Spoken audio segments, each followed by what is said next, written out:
Our final speaker tonight is Dee McCullough. Dee McCullough has been a teacher, a carpenter, a gas engineer, and most recently run her own renewable energy company. She's also been a lesbian organiser and activist for over 40 years. First at Nottingham's Women's Centre and then Swansea Women's Centre, where she's founded Women's Zone, a newsletter for lesbians in Wales, which has more than 500 members. She's active in the Labour Party, being a member of LWD and Lesbian Labour. She's also one of the founders and co-chairs of Labour LGB. In addition, Dee is Women's Officer and LGBT Officer for Gower CLP and successfully set up the Gower Women's Branch almost 3 years ago. Over to you, Dee.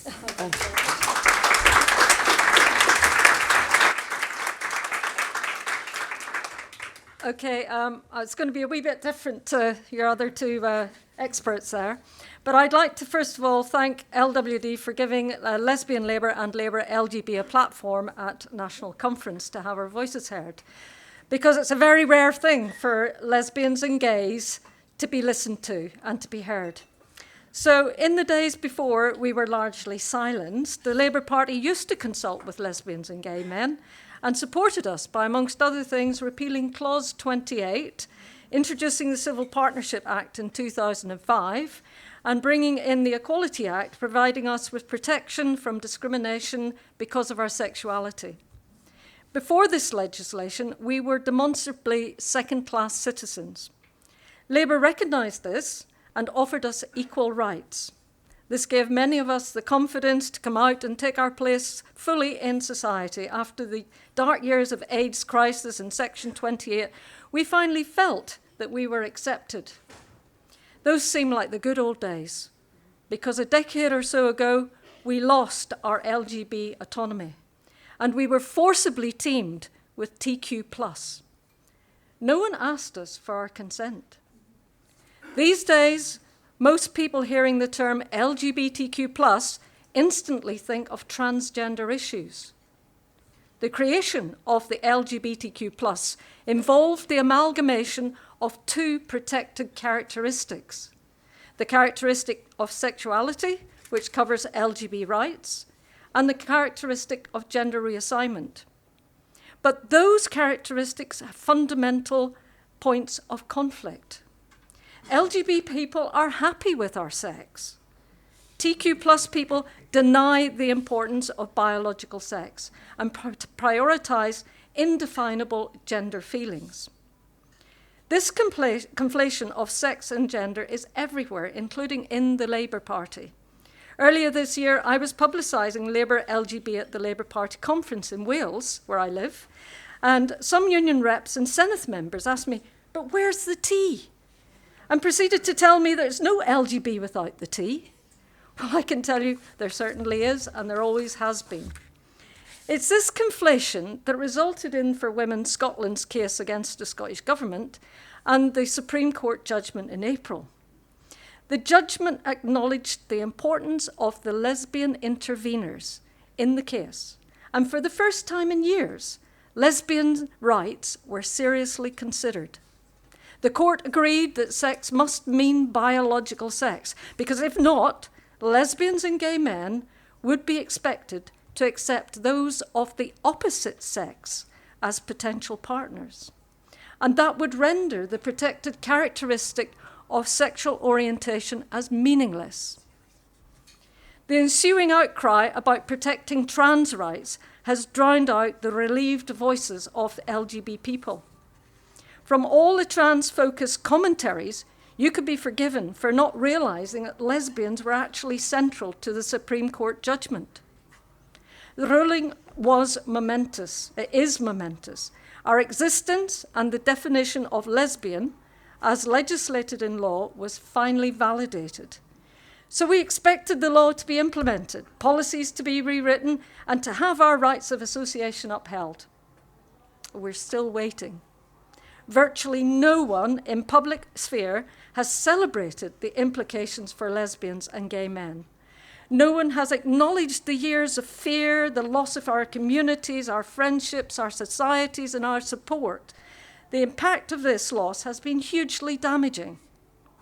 Shockingly, in Parliament during Lesbian Visibility Week, a debate that was held in April, just the week after the Supreme Court judgment, virtually every politician, except Tracy here, lamented the loss of trans rights. I mean, this was despite the fact that the Supreme Court made it clear that trans people's rights are not affected.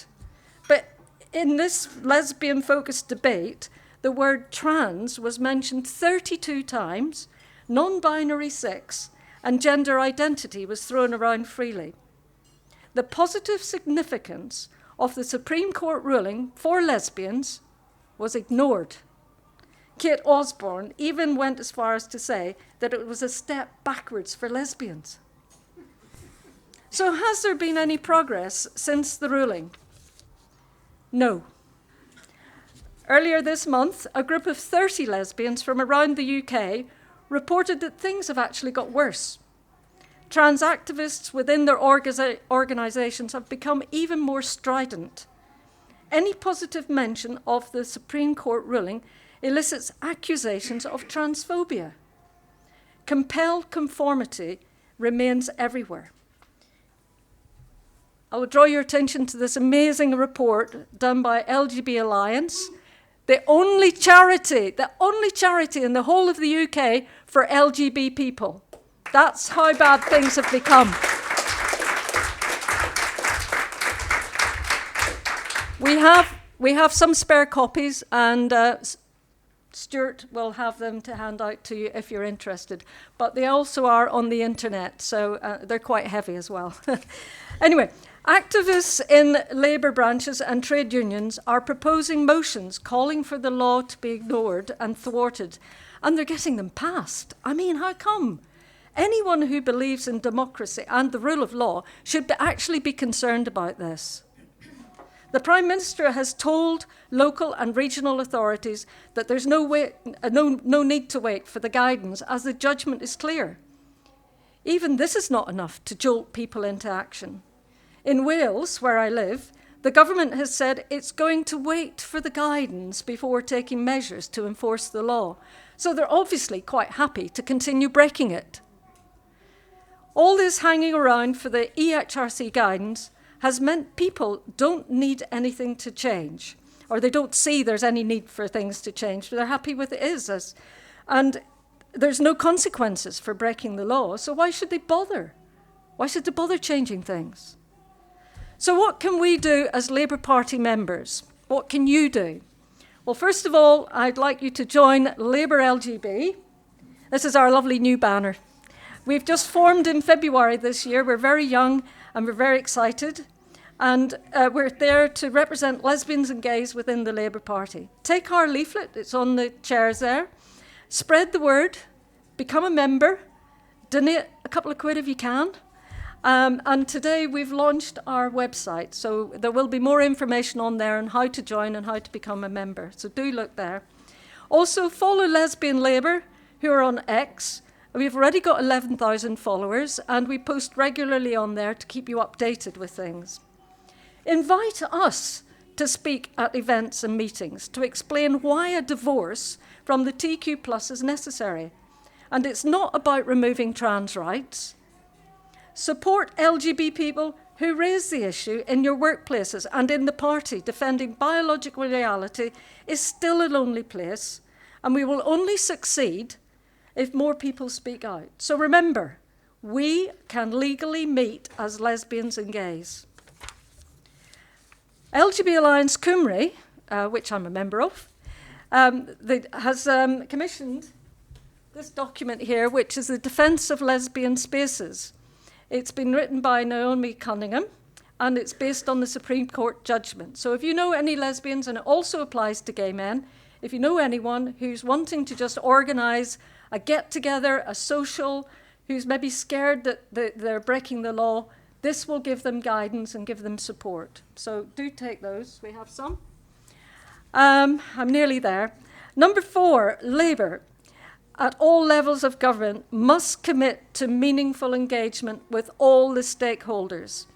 Help us get a seat at the table. Make sure if you're running consultations, you ask LGB groups to participate. Not just LGBTQ+ groups. who have shown that they're not interested in LGB issues. This is particularly relevant for the Conversion Practices Bill. If there are any councillors in the room, school governors or others, avoid expensive reputational damage. Make sure your policies comply with the law for sex and sexual orientation, as well as gender reassignment. When making decisions, demand that the equality impact assessments are carried out, which show sex and sexual orientation as separate protected characteristics. Protect your organisation and your service users. And finally, we face elections in the devolved nations next year. They're a huge test for Labour. Reform, as you know, are making great strides, not least on the back of this issue. A recent YouGov poll showed the public overwhelmingly know the truth about biological sex.